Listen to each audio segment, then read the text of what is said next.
Bonjour, je m'appelle James, je suis spécialiste en stratégie de résilience. La résilience étant l'art de transformer du plomb en or. Voilà, on prend du plomb et on en fait de l'or. C'est bien.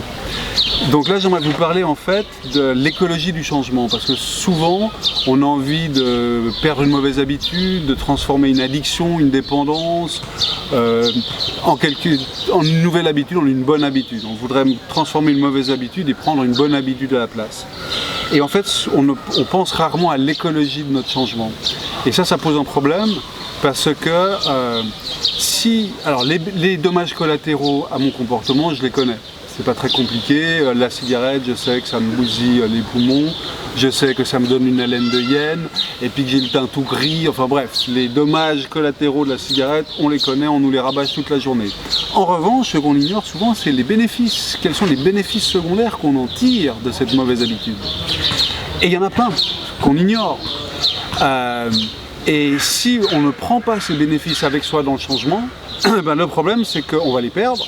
Et du coup, ça va devenir un dommage, on va les regretter, ils vont nous manquer, et à la première fois qu'on sera un peu down, un peu déprimé, qu'on se sera fait larguer, renvoyer ou contrarier, tiens, on va aller rechercher les bénéfices qu'on a perdus dans l'ancien comportement, et vas-y, on va se reprendre une cigarette, l'air de rien, mais non, c'est juste une, et puis 3 mois plus tard, on fume 5 paquets.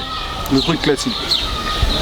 Donc, si j'ai identifié les bénéfices, je vais pouvoir les emporter dans mon changement.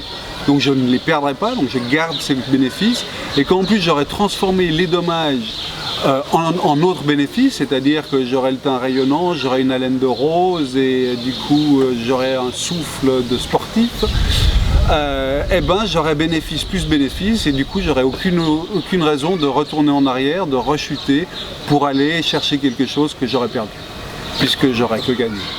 Voilà. Si vous voulez entendre parler d'autres stratégies hyper écologiques, n'hésitez pas à venir sur mon site jamesdetra.com et vous y découvrirez encore plein de pépites magiques, du genre comment transformer le plomb en or. Merci beaucoup, à bientôt.